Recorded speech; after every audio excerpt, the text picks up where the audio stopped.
Teen Challenge sings in churches. They divide up into 4 groups, and my son's church, Chapel Hills in Eagan, they were going to have them, and I went out and we eat with the guys and gals afterwards for the potluck. So I ended up with a teen boy from New York, David Ham, and after we were eating, and I said, well, you haven't got any family here, maybe I could be your friend while you're here.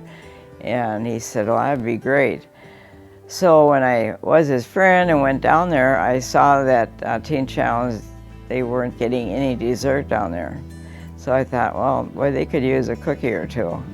And that's how I started baking cookies for them, and I've been baking for 16 years now, even when I was working.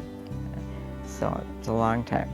My grandmother was a professional cook in Sweden. She's the one that taught my mom. The recipe for my cookies comes from my mom. She was a professional cook for a family involved with General Mills, and started at a very young age.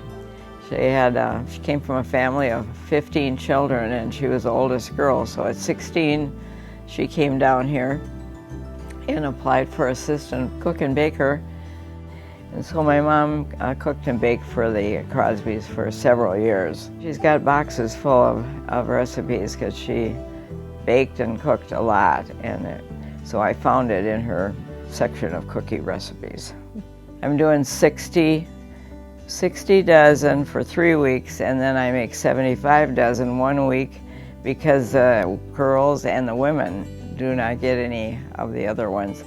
So once a month I add that to it. So then 75 dozen 1 week, 60 dozen for 3 weeks. It's worked really well. They haven't gotten sick from them, and they still like to have them every week. As I deliver on Saturday, everyone gives me a hug. They're known for their hugs down there, and I love hugs. So I really love Teen Challenge. Yeah, they do a great job of changing lives.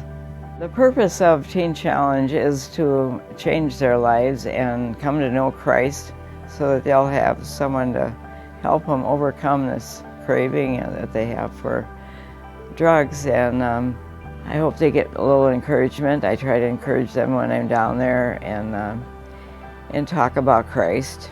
And I know the way of salvation has really taught down there.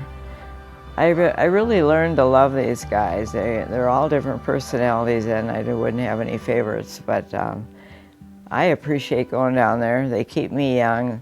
When we sit down and eat, I get to know them better, and some of them might think of me as grandma or mom because they may not even have a mom or a grandma.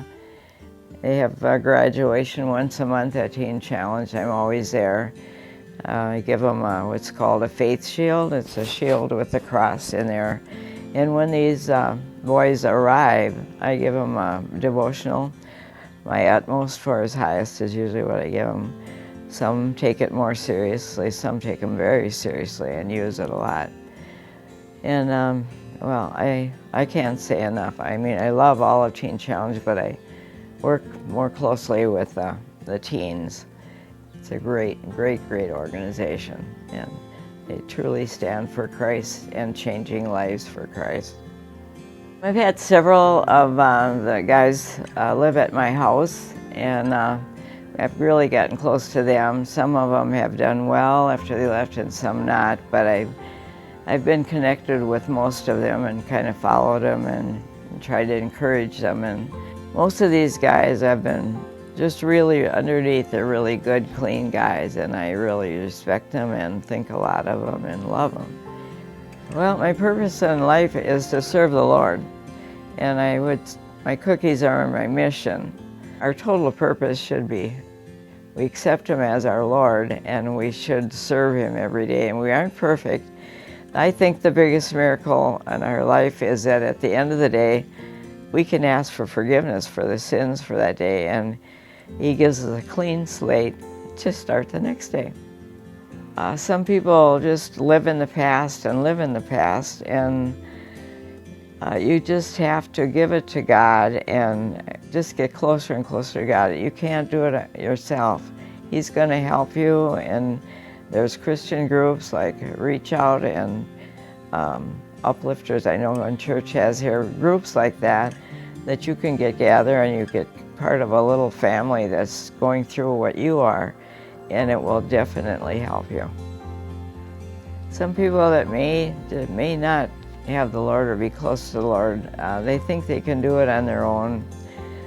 We can't do anything on our own. I know I depend on Christ every day, and if I can get that through to Him, that He is the one that's going to help, and no one else can do what He can do. You know, many people get to retirement age and, well, I'm all through working now. I can sit in the chair and read and watch TV, but that's not the point, especially when you're a Christian. There's so many ways that you can help and give of yourself for the Lord. And I would encourage anybody that's getting to a retirement age to do that. It'll keep you in good shape, it'll keep you younger, and maybe even closer to the Lord. And I highly recommend that.